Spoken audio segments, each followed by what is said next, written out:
Bonjour à tous, donc aujourd'hui je vous retrouve pour une nouvelle vidéo. Cette fois-ci ça sera un top seinen. Donc je le redis encore une fois, donc ce sont des tops. Il n'y a pas, ça sera pas des tops dans l'ordre chronologique ou quoi que ce soit. C'est peut-être des mangas que j'ai lus en 2016. C'est parti, let's go. Tout d'abord, Red of Turkey. Donc c'est de Hiroko Nagakura. Je vous le présente tout le temps presque. Voilà, je vous en parle beaucoup, que ce soit sur Instagram, dans mes lectures manga et tout. Je voulais rabâcher, mais cette série c'est vraiment une pépite quoi. Enfin, je ne comprends pas pourquoi on n'en parle pas plus.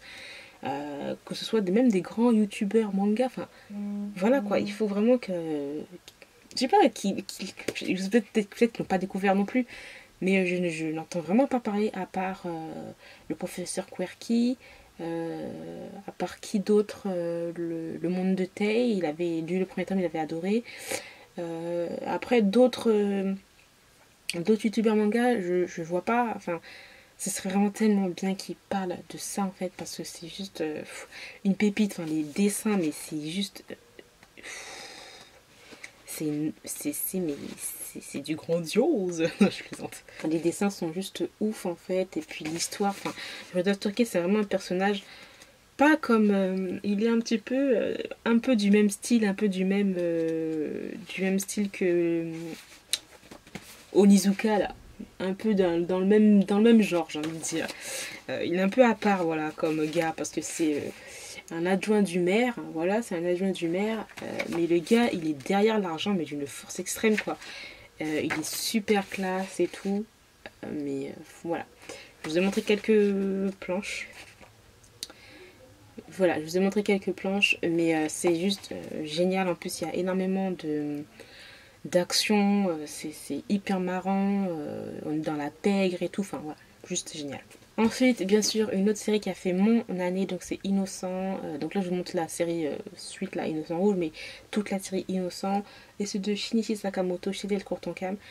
Aussi une très très très bonne série niveau historique. Si vous aimez l'histoire, les amis, ça c'est pour vous. Surtout l'histoire de France et tout, Révolution, Marie-Antoinette, etc. Mais voilà, un petit peu révisité. Les dessins sont sublimes encore une fois, et c'est pour public averti parce que c'est hyper hyper gore. Voilà. Donc, je vous montre quelques planches. Bref, c'est vraiment que du bon, quoi. C'est du très très bon travail niveau histoire, mais niveau dessin aussi. Donc, je vous la conseille à 100%. Donc là, c'est vraiment l'année découverte de Inyo Asano. Je connaissais déjà, en fait, de base. Je connaissais de nom et tout, mais je m'étais jamais lancée dans cette série. Et là, en 2017, voilà, j'ai commencé à lire beaucoup de ses œuvres. Et voilà, j'ai eu un énorme coup de cœur pour sa série Bonnie Pun Pun. Voilà, qui est une série qui, je crois, qui a au moins 12 13 tomes, je crois. J'adore. J'adore. C'est hyper, hyper original, hyper spécial, mais trop, trop bien. Je vais vous montrer quelques planches, voilà. Donc voilà, un univers hyper original, et puis voilà, très très bonne découverte. J'ai pas lu toutes les œuvres de Inu Asano, mais de ce que j'ai lu, je les ai tous adorés quoi. Ensuite, bien sûr, une série qu'il fallait vraiment que je le mette dans ce top là, puisque c'était Après la pluie de Jun Mayusuki, et c'est chez Kana, une série que j'aime énormément, vraiment. J'ai tellement hâte de lire le tome 4. Donc si vous ne connaissez pas, en fait, c'est simplement l'histoire de cette jeune lycéenne qui a 18 ans et qui tombe amoureux d'un homme de 45 ans, et on va suivre leur histoire qui est tout en finesse, tout en délicatesse, et j'ai adoré. Franchement, je vous le conseille à mort. Donc les dessins aussi sont vraiment top.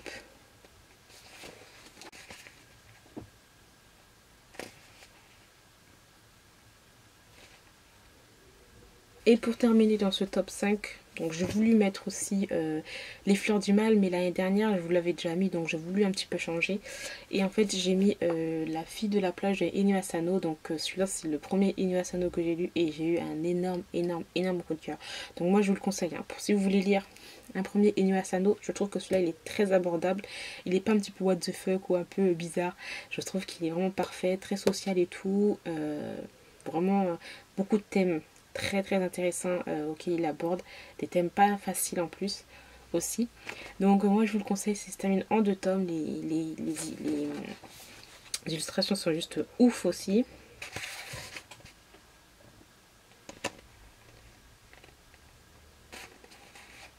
Donc voilà pour mon top seinen, j'espère qu'il vous aura plu. Dites-moi quels sont les seinen que vous avez beaucoup lus, que vous avez apprécié, que vous avez eu un coup de cœur en 2017. Vous pouvez aussi me conseiller certains titres. Dans tous les cas, moi je vous retrouve très bientôt pour une nouvelle vidéo. Je vous remercie de l'avoir regardée, celle-ci, jusqu'au bout. Et à très bientôt. I'm the fucking man, y'all don't get it, do ya? Type of money, everybody acting like they knew ya. Go uptown, New York City, bitch. Some Spanish girls love me like I'm out with Twitter. Tell Uncle Luke I'm out in Miami too. Clubbing hard, fucking women, ain't much to do. Wrist blank.